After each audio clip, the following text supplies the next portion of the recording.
Now student, question number 7 is 8 and 8 is your homework. Okay, you have to do question 7 and 8 by yourself. Now please come to the this part, menu driven program. Menu driven program means using switch case. So one I'll tell you, then these two you will do by yourself. Okay, so first question में क्या करना है, देखिए menu driven programme means आपको switch case के साथ programme बनाने हैं. स्विच केस में आपको ये पहले दिया हुआ है कि 3 केस बनेंगे. आपको पता होना चाहिए सिंटेक्स क्या लिखना है. यहाँ ये भी लिखा हुआ है कि सी करिए. सी जब हम एंटर करें स्विच केस में तो एरिया ऑफ सर्किल निकले.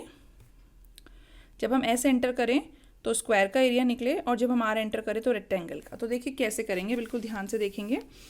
हमने बनाया दिस स्विच केस ना.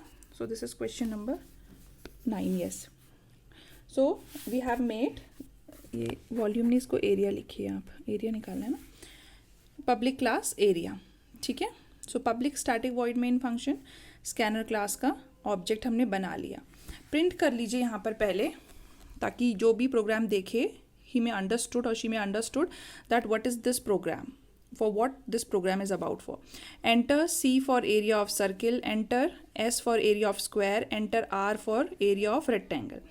अब हमने स्कैनर क्लास का ऑब्जेक्ट बनाया है, तो हमें चॉइस किसको, एक वेरिएबल ले लिया चॉइस, जिसका डेटा टाइप कैर है. कैर क्यों है बच्चे, क्योंकि हमें स्विच यहाँ पे CSR के लिए करना है. अगर यूज़र C डाले तो एरिया ऑफ सर्किल निकले, एस डाले तो एस, यही तो वो इंटर करेगा ना CSR. इसके अलावा कुछ और करेगा तो वो डिफ़ॉल्ट हो जाएगा.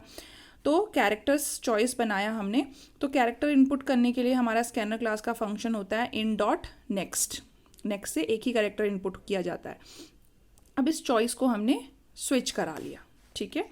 अब पहला केस बनाया हमने C. जो भी यहाँ वैल्यू आएगी, आपको पता है ना स्विच केस के बारे में, अगर आपने वीडियोस ठीक से देखे हैं स्विच केस के बारे में, कि जो भी वेरिएबल यहाँ पर होता है वो केसेस से मैच होना चाहिए, तो वो वाला पर्टिकुलर केस रन होता है. और अगर मैच्ड वैल्यू किसी भी केस के साथ मैच नहीं हुई तो जो डिफ़ॉल्ट केस है वो एग्जीक्यूट होता है. और अगर आपने डिफ़ॉल्ट केस नहीं बनाया होगा तो आउटपुट स्क्रीन में कुछ भी नहीं आएगा, मीन्स कुछ भी रन नहीं होगा.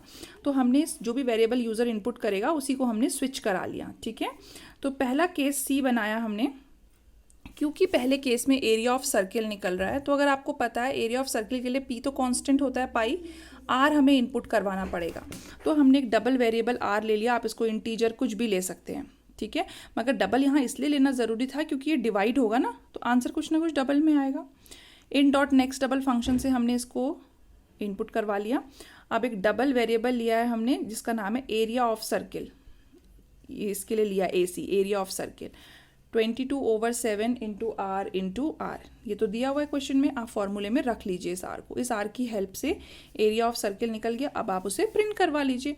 और हर केस के नीचे ब्रेक लगाना ज़रूरी होता है.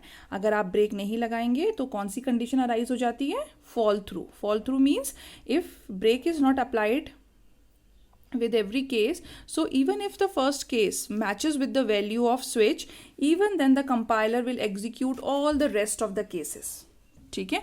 तो अभी तो 3 ही केस, अगर 100 केस होंगे तो अगर ब्रेक पहला ही केस सपोज मैच हो गया तो फिर अगले केसेस में जाने की ज़रूरत नहीं है ना कंपाइलर को, इतनी मेमोरी इतना टाइम यूज़ करने की. But it will go to all the cases because if you have not applied break. So to avoid fall through we have to use break case with every break sentence with every case, ठीक है. दूसरा case हमारा होना चाहिए S बनाना. अगर user S डालेगा तो यहाँ पे हमें स्क्वायर का एरिया निकालना है. स्क्वायर के एरिया के लिए हमें सिर्फ एक साइड इनपुट करवानी है, दूसरी वही हो जाती है. तो हमने ले लिया डबल एस नेक्स्ट डबल से, और एरिया ऑफ स्क्वायर में निकाल दिया S इंटू एस. इसे प्रिंट करवा दिया और ब्रेक कर दिया. तीसरा आपको एरिया ऑफ रेक्टेंगल निकालना है. तो एरिया ऑफ रेक्टेंगल के लिए आपको 2 चीज़ें चाहिए होती है, लेंथ और ब्रेथ. वो हमने स्कैनर क्लास से इनपुट करवा ली. फिर एक वेरिएबल लिया एरिया ऑफ, या फिर रेक्टेंगल का एरिया या AR कुछ भी ले सकते थे, लेंथ इनटू ब्रेथ, और उसे लगा के ब्रेक कर दिया. सपोज यूज़र ने B इनपुट कर दिया, तो B ना तो स्विच के साथ की हुई वैल्यू CSR किसी से भी मैच नहीं कर रहा है, तो फिर क्या प्रिंट होगा आउटपुट स्क्रीन में, जो डिफ़ॉल्ट केस में लिखा होगा. तो लिख देंगे रॉन्ग चॉइस, और ये बंद हो गया. एक स्विच का बंद हो गया, मेन का और क्लास का, ठीक है. अब सेम एग्जैक्टली ये क्वेश्चन है, ठीक है. अब यहाँ पे हमें वॉल्यूम निकालना है. क्यूब का, स्फेयर का, क्यूबॉइड का। तो आप यहाँ तक सेम करेंगे, यहाँ पे वॉल्यूम बना लेंगे, मेन फंक्शन यहाँ पे लिख देंगे प्रिंट, इसमें दिया नहीं है इस क्वेश्चन में, तो यही लिख देंगे प्रिंट सी फॉर, यहाँ पर वॉल्यूम लिख दीजिए, volume of circle, enter S for volume of square and enter C U. अच्छा मैंने इधर लिखा हुआ है क्वेश्चन, ठीक है, ये देखिए। Actually, I don't want to show you this question because you have to do it by yourself. तो CU for volume of cuboid ऐसे इनपुट करवा लीजिए, फिर एक कैरेक्टर कोई भी वेरिएबल चॉइस ले लीजिए, नेक्स्ट इन से आ जाएगा और स्विच करा लीजिए इसी वेरिएबल को। अब पहले हम C के लिए बनाएंगे, तो पहला केस हमने बनाया C, ठीक है।